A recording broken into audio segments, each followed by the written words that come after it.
13 नवंबर को यूपी के 9 विधानसभा सीटों पर होगा उपचुनाव। अखिलेश यादव ने बुधवार देर रात किया ऐलान। कहा, सभी 9 सीटों पर गठबंधन के उम्मीदवार सपा के सिंबल पर लड़ेंगे चुनाव।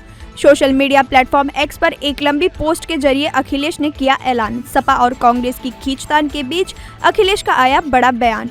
कांग्रेस को मन मुताबिक सीटें न मिलने की वजह से कांग्रेस ने उपचुनाव लड़ने से किया इनकार।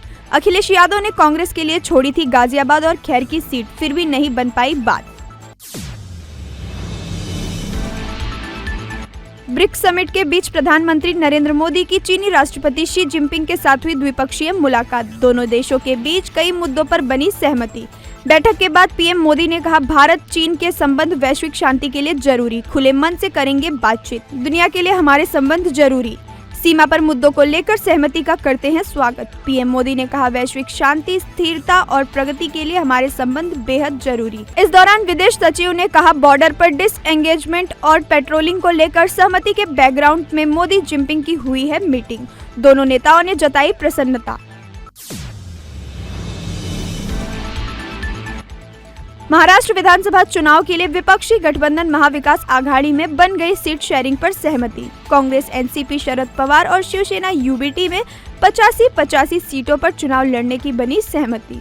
कुछ सीटों पर चल रहा विचार विमर्श। शिवसेना यूबीटी सांसद संजय राउत ने कहा, 20 नवंबर को होने वाले चुनावों के लिए कुल 288 सीटों में से 270 पर बन गई है सहमति। राउत ने कहा, Samajwadi party, PWP, CPI-M, CPI और आम आदमी पार्टी को भी गठबंधन में करेंगे शामिल। बची हुई सीटों पर चल रही है बातचीत। केंद्र सरकार घरेलू स्तर पर उत्पादित कच्चे तेल पर लगने वाले अप्रत्याशित लाभ टैक्स को खत्म करने का कर रही है विचार। पीएम मोदी के सलाहकार तरुण कपूर ने कहा, वैश्विक स्तर पर कच्चे तेल की कीमतें 2022 के मुकाबले तेजी से हुई कम। कच्चे तेल पर अप्रत्याशित लाभ कर लगाने का नहीं है कोई मतलब। आगे कहा कि वित्त मंत्री इस पर करेंगे विचार। तरुण कपूर ने कहा कि वित्त मंत्रालय को लेना है फैसला। 23 अक्टूबर को वैश्विक बाजार में ब्रेंट क्रूड 1.5% सस्ता होकर $74.90 प्रति बैरल हुआ। गृह मंत्रालय ने बढ़ते साइबर खतरों के बीच सभी राज्यों को साइबर कमांडो की एक विशेष शाखा स्थापित करने का दिया निर्देश। बढ़ते साइबर खतरों को देखते हुए गृह मंत्रालय ने लिया फैसला।